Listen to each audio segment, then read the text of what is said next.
جان ایلیا کے ساتھ آپ کا بھی خاص ایک تعلق رہا ہے.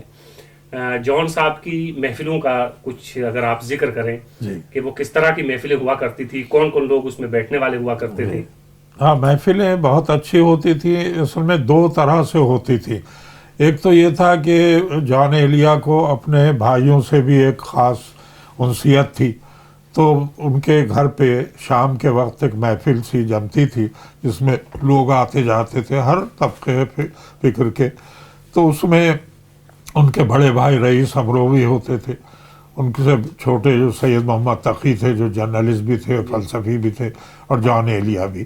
اس میں پھر ہم لوگ بھی شامل ہو جاتے تھے جس میں انور شعور ہیں, انجم اعظمی, قمر ہاشمی, سین میم سولت, حسن عابد اور راحت سعید, اور اسی طرح سے اور بھی بہت سے لوگ آ جاتے تھے. کچھ پرانی نسل کے لوگ تھے جیسے جی اللہ, وہ بہت بڑے شاعر تھے انگریزی کے, اور انہوں نے فریڈم فائٹرز پہ کتاب بھی لکھی ہے.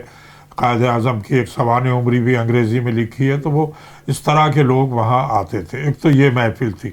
ایک الگ اس کوٹھی میں ایک انہوں نے حجرہ بنا رکھا تھا جان ایلیا نے, اس میں خاص الخاص لوگ ہوتے تھے جن میں یہ نام میں نے بتایا, عبید اللہ علیم, انور شعور اور راحت سعید, محمد علی صدیقی, انجم اعظمی, میں بھی ہوتا. پھر ان کے دو بھانجے تھے ہیں, ایک تو منور سعید جو آرٹسٹ بھی ہیں فلم کے بھی اور ٹی وی کے, ایک اور ممتاز سعید تھے کہ جو بڑے اچھے انٹلیکچوئل ان کا انداز تھا.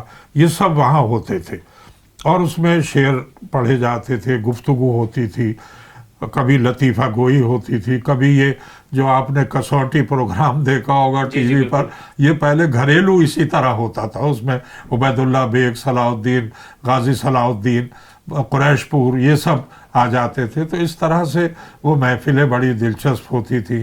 اس میں ظاہر ہے کہ رت جگے ہوتے تھے, پوری رات کھانے پک رہے ہیں, چائے چل رہی ہے, شعر و شاعری ہو رہی ہے, تو بڑی خوشگوار رات ہے. جان ایلیا کا کیا کردار رہتا تھا اس میں؟ جان ایلیا کا کردار یہی تھا کہ وہ ظاہر ہے کہ اپنا کلام بھی سناتے تھے, اور بعض اوقات کچھ غیر معمولی قسم کی باتیں ہیں, کیونکہ وہ بہت زیادہ متاثر تھے مجاز سے. تو وہ کہتے تھے کہ جس طرح مجاز کے واقعات ساری ادبی دنیا میں پھیل گئے ہیں, اسی طرح ان کے بھی پھیل جائیں.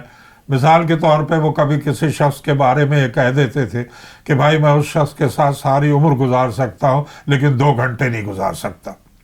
تو اس قسم کی باتیں ان کی تھیں, جس میں ایک طرح کا پیراڈاکس جو ہے وہ خاص طور پہ ہوا کرتا تھا. کوئی ڈرامائی کیفیت ہے, کیونکہ وہ کہتے تھے کہ جب وہ امروہہ میں تھے تو ڈراموں میں بھی کام کرتے تھے وہ, تو ایک کیفیت ان کے یہاں اس طرح کی پائی جاتی تھی. ایک خاص قسم کا حصہ مزاح بھی تھا, طنز بھی وہ کرتے تھے, اور ایک ان کی پڑھت بھی اپنی جگہ بہت اچھی تھی. وہ ان کی خاص آوازیں, جب تک ان کے سینے میں واقعی دم رہا تو ان کی ایک نظم 2 آوازیں, تم ہمارے سرکار کہہ رہے تھے یہ لوگ پاگل نہیں تو کیا ہیں, تو وہ اپنے بڑے انداز سے پڑھتے تھے, قطعات پڑھتے تھے رومانی. تو یہ تھا ان کا انداز. جی سحر صاحب, یہ گفتگو اتنی دلچسپ ہے, اور خاص طور سے جب ذکر جان ایلیا کا آ جائے تو گفتگو بہت طویل ہونی چاہیے. لیکن مسئلہ یہ ہے کہ وہی ایک ظاہر تنگی دامہ ہے, وقت کا خاص خیال ہمیں بھی رکھنا پڑتا ہے, اور آپ بھی باہر سے تشریف لائے ہوئے ہیں. انشاءاللہ پھر جب کبھی آپ کا ہندوستان آنا ہوگا تو ہم پھر آپ کو زحمت دیں گے انشاءاللہ. ناظرین, یہ تھے پروفیسر سحر انصاری صاحب. پروفیسر سحر انصاری ہماری اردو شاعری کا بہت اہم نام ہے. آج ان سے ہم نے ہلکی پھلکی گفتگو کی. اگلی بار انہی سے کسی نئے ٹاپک پہ دوبارہ بات کریں گے جب یہ ہندوستان تشریف لائیں گے. تب تک کے لیے اللہ حافظ. بہت بہت شکریہ. آپ کا بھی بہت شکریہ.